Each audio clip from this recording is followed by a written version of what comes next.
Welcome back to What Your Pastor Really Thinks About Faith, Theology, and Culture. Today we're talking taxes. Thou shalt pay us thine taxes. Woo. With us today, Pastor Matt Wolf with the No Ian Wolf from Arise Church, Denver. How you doing, sir? I'm doing good. I'm not excited about paying taxes this year, but I'm excited about this podcast episode. Always. Absolutely. Also, Pastor Drew Tarwater from Forefront Church in Denver. How you doing, sir? Good, man. April 15th is my favorite day of the year. Not because it's taxes, but because my puppy is going to turn a year old. So we got to celebrate. But yeah, taxes, man, always a fun topic. No, absolutely. Absolutely. Pastor Ryan McBride, Catalyst Church in Canyon City. He's out on assignment right now. And I'm Rob Lozzi. I'm not the pastor, so I can ask the fun questions no one else wants to ask. That's why we love you. His be tax season, fellas. Shall thou payeth thine taxes. I believe it's somewhere in Leviticus in the King James Version. It says, thou shalt find thy best CPA so thine may give to Caesar what is Caesar's, but as little as legally possible. Something about tax loopholes in there somewhere, right? I'm sure it does. Pastor Drew Tarwater, when you think of tax season, Christian, your faith, like what, there's always a gray area in all this, but with taxes, like what are your initial thoughts as we start this conversation?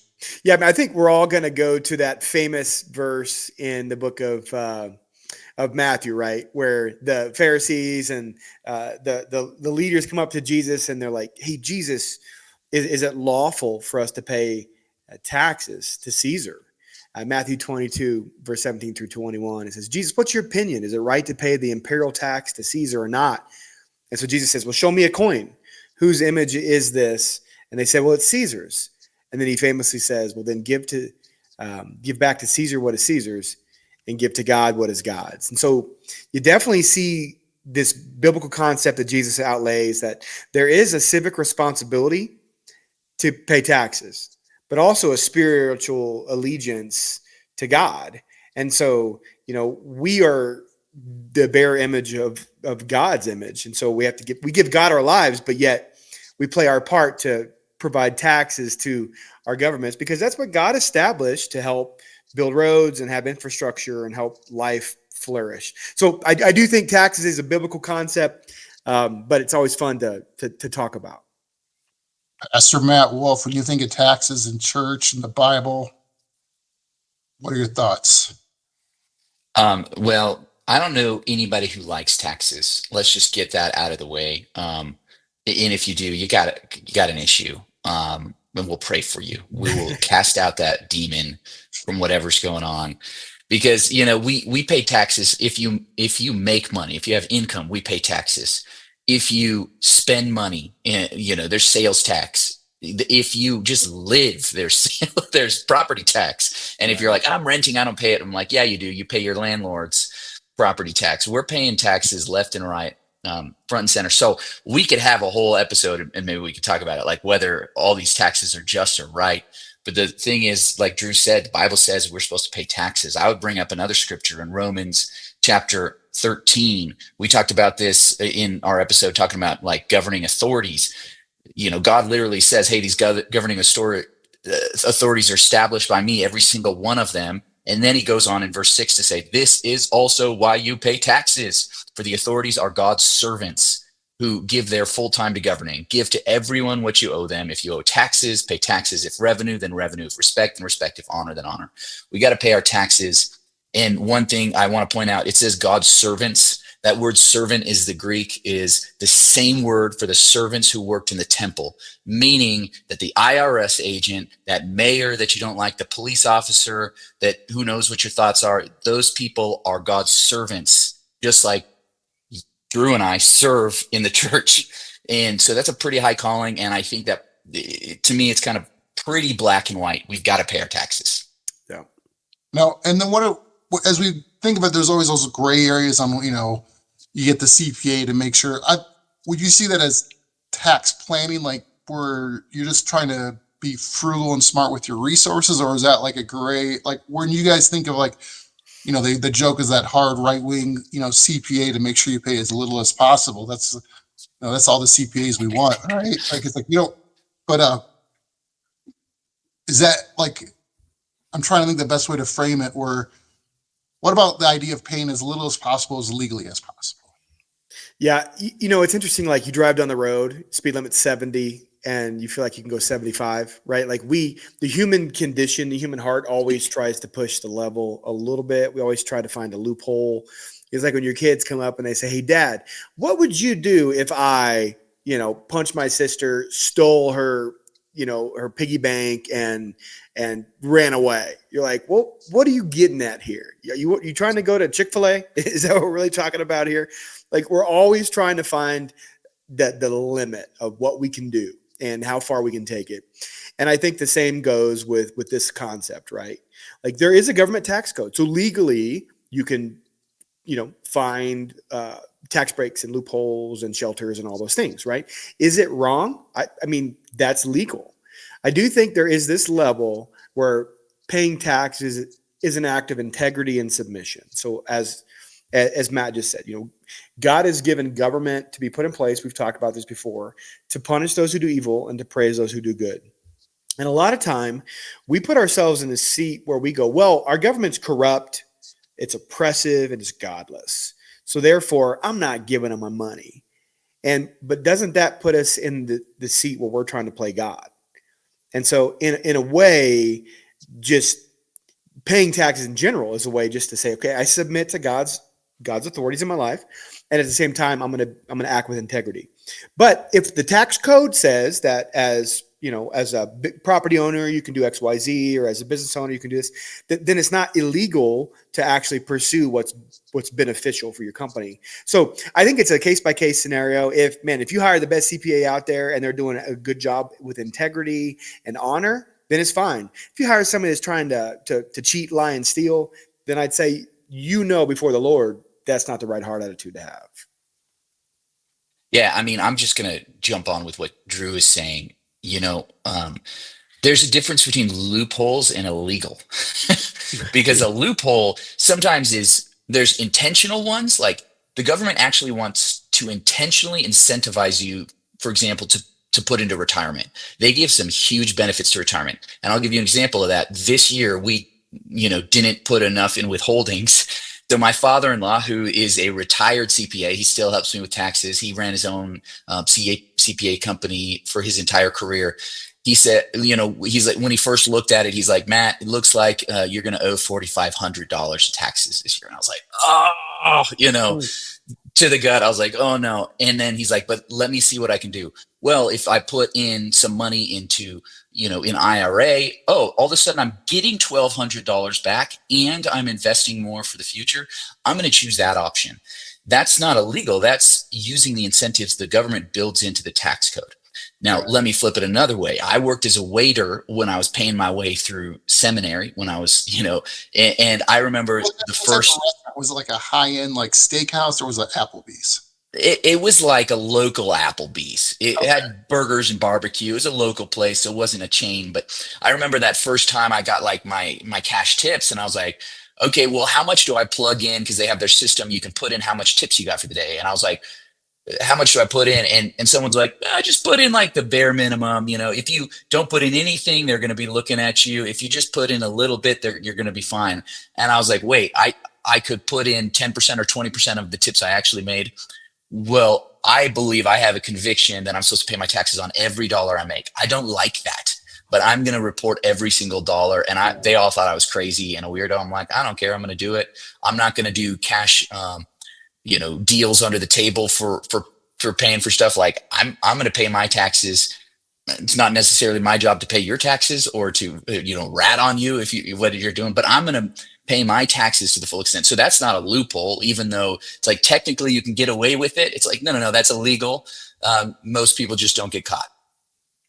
It's a good way to think about like where, especially just like being honest in how you report. And if it's the rules are the rules and you're playing by the rules, it's a complicated rule system. So, but then when you think of what you hear in the rhetoric in the world today of then the term tax the rich, they don't pay their fair share.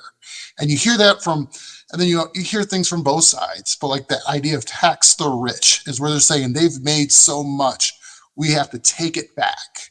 When you think of that as like, where then taxation is a tool to take back wealth. not because they're, for whatever you want to think of their political beliefs. When you hear that, you say the tax the rich, just the idea of that. Is that in the Bible somewhere? It's really challenging to think about. If you were, let's say, man, I'm just going to use an athlete for example. Let's say you sign a $10 million contract to play for the Rockies or for the Bulls or whoever it is.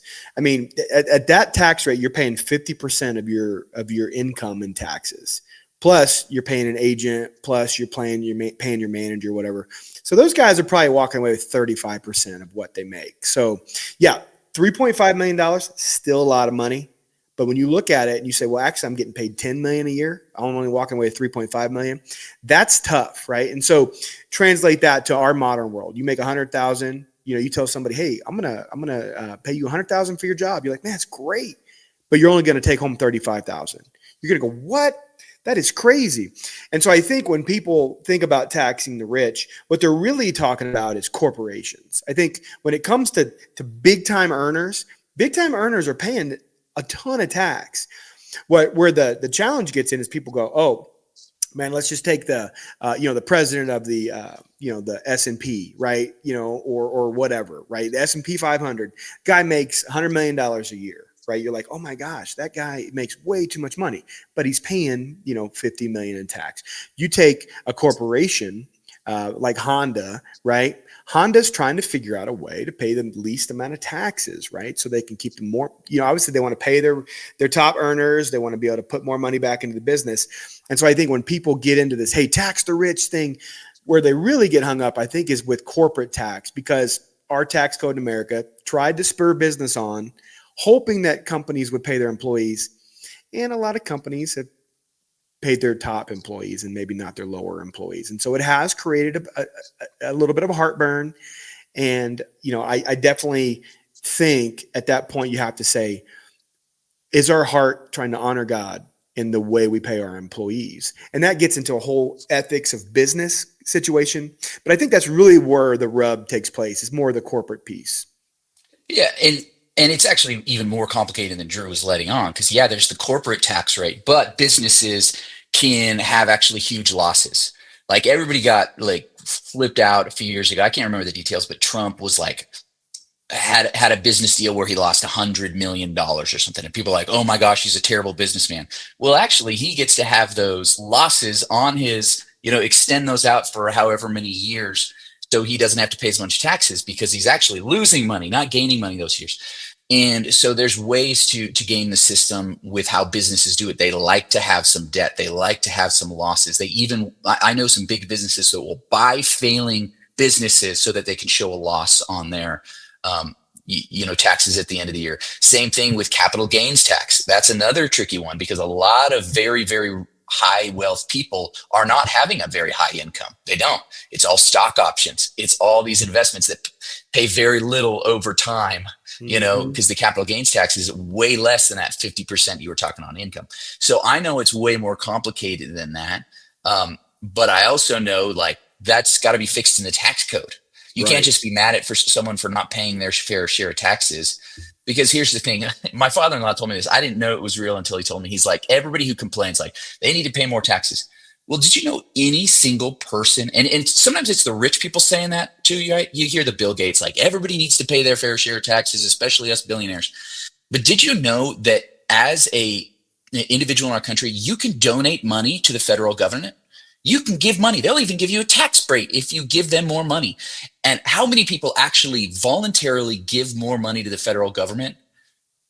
Nobody does. Nobody. Why would you ever do that? Because we're like, I think there's better uses of my money. I want it to go to this nonprofit if I'm going to donate, or to my church or whatever. And yes, you can give to our churches. We would more than appreciate it. We would. So you can choose where you want to go. And it's the same. This is the reason why Doge is existing right now, is because people are like, I don't want my government money to go to this. I don't want them to spend $1 billion on a survey that's one word, did you like the national park or not? $1 billion is getting spent a year on that survey, and who cares, whether they like it or not? It's what are we doing with that information? Yeah. So I'm sure that contract to pull out that survey, right? No, man. Rob, you need to start getting into federal contracting, man. There's some government contracts, except maybe not anymore. Maybe they're all gone. Right. And So I and want the follow-up question with that though, Matt, yeah, I want to ask is like, because I think when people say tax the rich, I hear what you guys are saying, and like I think it's frugal and smart for people to pay as little as legally as possible. Like I think that's smart. I think that makes people wise if they're using the tax code to their advantage in an ethical way, like reporting the right Mhm. numbers. Right. But when also the other side of it is an ideologue. When they say tax the rich, is this term of redistribution of wealth is the other side of the coin. On when they say tax rich, they're saying people shouldn't get that rich. Like when you think of redistribution of wealth, which is, to me is just another term for like it's a socialist term and those things. When you think of the socialism versus capitalism as Christians, there's an honest tension there. Like when you think of like the redistribution of wealth as a Christian, and the what I would call it when you use it in a tax terms, it's a forced redistribution of wealth, not a voluntary redistribution of wealth. When you think of that, Drew, and the redistribution of wealth and tax to rich and your faith, how do you hold that tension together? I think it's all about intent. If you think about, look at the book of Acts, right? Early on, the book of Acts, what were they doing? They were selling property. They were giving it to each other. They were trying to live together. They were benefiting the community. I think there's really great examples of how that works when people go all in for their community and they realize that, hey, I don't need all of this to live on. I can live a really good, quiet life, fulfilled, sustained life, and give the rest away. I think the problem is when you're forced to do it, which is why communism and socialism has never worked. The reason that America became the greatest country in the world is because people were given incentive to work hard. But if you go to, man, every country that has tried to do socialism or has moved to communism thought they could do it better than the last guy. And ultimately, when you force that on people, you take away their motivation, you take away their energy and their desire. So I think, yeah, redistributing the wealth can work if it's something that is a self-intended desire for your community. But if you're forced to do it by a government system, it's never going to work because the heart of man is rebellious, and we're going to do everything we can in that case to push against what the government tells us to do. Pastor Matt. This is a tough thing because we all because of Instagram and everything, you see now visuals of the luxury that people are living in. That's just like at this insane level. And then, we all know people who are struggling to get by. Maybe even you're listening to this right now and you're like, I don't even know how I'm going to make it to the next paycheck. And it's just like, this is totally unfair in a sense. And yeah, it is. Right. It really is. And there's like diatribes in the Bible over and over again, even in the New Testament, in the book of James, against the rich people. Like woe to you rich people. Like that's what it said, Jesus' brother James says, because those people should be using their position and their power and their money to help the poor. They just should. Should it be forced upon them? That's a bigger question. I think there's two spiritual issues that most people overlook, however, when we're talking about this. One is, are you saying that because you think, hey, you got to help the poor and I want a more generous spirit, or do I want your money because I want your money? Is this a jealousy issue? Like jealousy is a hard issue. It's in the 10 commandments that to covet your neighbor's stuff. Like that's the only commandment that isn't like a physical act. Even just in your heart, if you're looking at someone, you're like, I want what they have. I want that private jet. I want to sit in first class, not in business class. I want, the Lamborghini or whatever. That's just jealousy. And that's actually a problem as is. It's what drives a lot of our country for the rich and the poor. It's jealousy. Right, that's sin, right. And it's invading everything. The second thing I would say is a lot of people now, especially that tend towards socialism, what happens is they're like, well, it's the government's job to do everything. The government becomes an idol. It becomes the savior for people. It becomes the way people eat, the way they sleep, that everything's taken care of by the government. It becomes a god for you. And the government is really inefficient at being your god and your savior. They do it poorly. And that's why it's like not good. I talked with somebody from a socialist country that had just moved here. And he was saying, he's like, yeah, in our country, nobody's interested in faith because the government takes care of everything. Like every little thing, they're going to take care of your healthcare and retirement. And he's like, yeah, your retirement might be terrible. You might live in a super cheap apartment, and the healthcare, it takes 18 months to get seen by a doctor, but everything's taken care of by the government. And do we really want that? Do we want the government to be our God? Is this idolatry? I think it's once again a heart issue that we need to address as Christians. I've heard it once described. I'd be curious what your guys' thoughts are on this. Is like you have spheres of influence. You have the family sphere, you have the church sphere, and the government sphere, and they all have their role. And it feels like, at least in the U.S., that the government sphere overlaps some of the church sphere, where it's like take care of the poor. Well, that's the church's job. Take care of the needy, take care of that. God commands the church to do that, not the government. And then you go, then you also the same thing with the family, where it's like, you know, the families should take care of each other. When all of a sudden the government's like, oh, we got you, and then people are going, well, the government will take care of it. I don't need to help out my brother. My brother should be fine. He should get a file that for whatever government assistance he needs. He shouldn't be asking me for money. Am I off base when I say that or think that it's like, is it close? Like, obviously, it's there's 12 seconds. You don't get a ton of time to. Yeah, it's a mentality. It's a mentality for sure. I mean, you think about when Paul writes Romans, he's talking in Romans 13, honor your government officials. I mean, he's talking about Nero, the worst, one of the worst emperors in history, corrupt, just terrible, terrible, terrible people. And so it's a mentality, right, of just who do you trust, who do you honor? And our authors in Scripture say, hey, trust God, but honor the kings, honor the people around you. The challenge is we shifted at some point from honoring the government to trusting the government, right? And so now, it's like any big business. The government got bigger. The government said, hey, we can do healthcare better than you can. We can do education better than the states can. We can do, authority better than the counties can. And over time, you start to accumulate. And then people just begin to know that's the status quo. And so I think a lot of people say, hey, it's the government's job to take care of the poor. It's the government's job to take care of my healthcare. It's the government's job to take care of my retirement. And at the end of the day, there's no way a big business can do it as well as a smaller group could that knows their people. And I think that's a mentality shift. So it has led to people seeing the government as an idol, to worshiping politicians. A lot of the systemic stuff we see for the heart of man is driven by the fact that government has just taken a bigger role in our lives.